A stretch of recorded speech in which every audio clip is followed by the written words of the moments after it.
Oh yeah. Oh yeah, yeah. Yay! Thank you! Hello ma'am, sir. Ano po ang inyong masasabi sa ating pag-stay sa Yaya Lights Homestay? Sobrang convenient.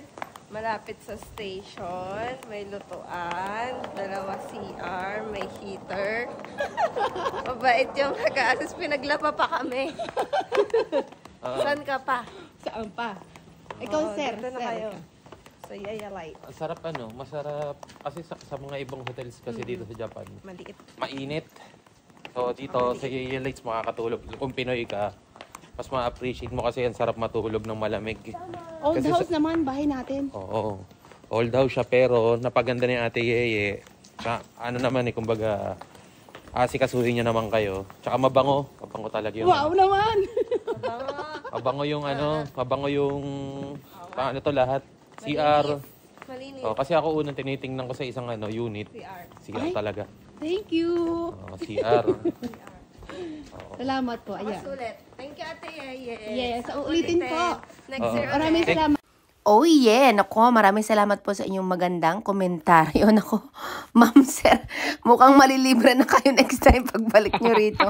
Pero totoo po, nakaka-flattered po. Naks, English yun. At Thank you eto so na nga much mga ka. Oh yeah, paglabas mo ng Yaya Lights Homestay, meron ditong local area po ito eh. Meron po diyang mga commercial na mga tinda-tinda na tube egg-egg-egos. At saka po, ito ay malapit sa Daily at saka 7-Eleven. Paglabas nyo, may dalawang convenience po dito. At saka po, malapit po tayo sa station ng mga maraming food.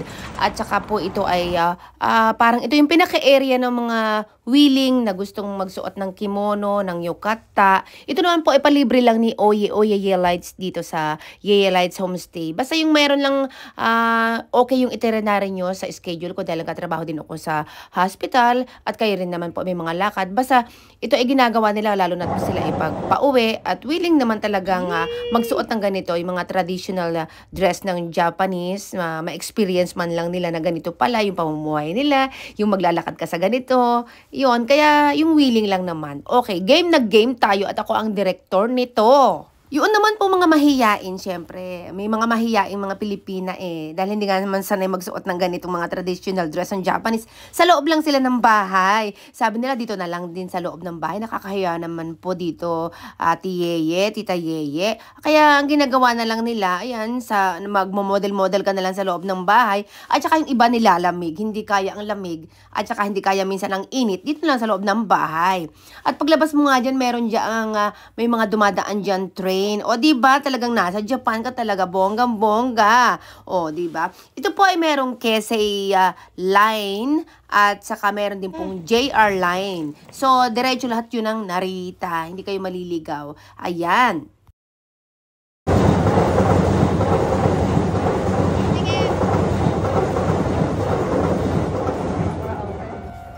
Oo.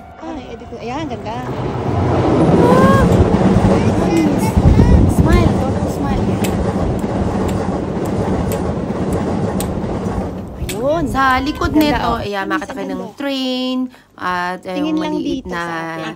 kawa na Nuzot. ganyan, ilog, tapos mga old houses na mga Japanese, iba't ibang mga model. Yung iba naman, na-renovate na. Pag naglakad kayo, marami din diyang temple sa dulo. Ayan, aakit nga lang kayo ng hagdanan, ilang step din, kung kaya ng inyong tuhod. At ito din dito yung may mga prutas na walang forever na meron. Summer, winter, lagi siyang merong bunga. Kaya yung mga napamasyal dito, nagkapapicture lang at gustong pitasin, ayan. Hindi nila mapitas dahil baka daw sila ibiglang mapauwi ng Pilipinas nang wala sa oras.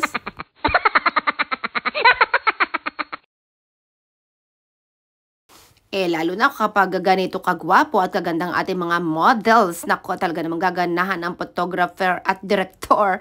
O, diba? Talagang willing sila at game na game. Kay, oh yeah! Ang ganda. Okay. Kaya doon sa mga pupunta ng Japan, i-PM nyo lang po ako. PM is the key at pag-usapan natin. Hindi naman tayo mahirap kausap. O, diba? Deal is a deal. PM is a PM. Ayan, kaya nyo ng inyong bulsa.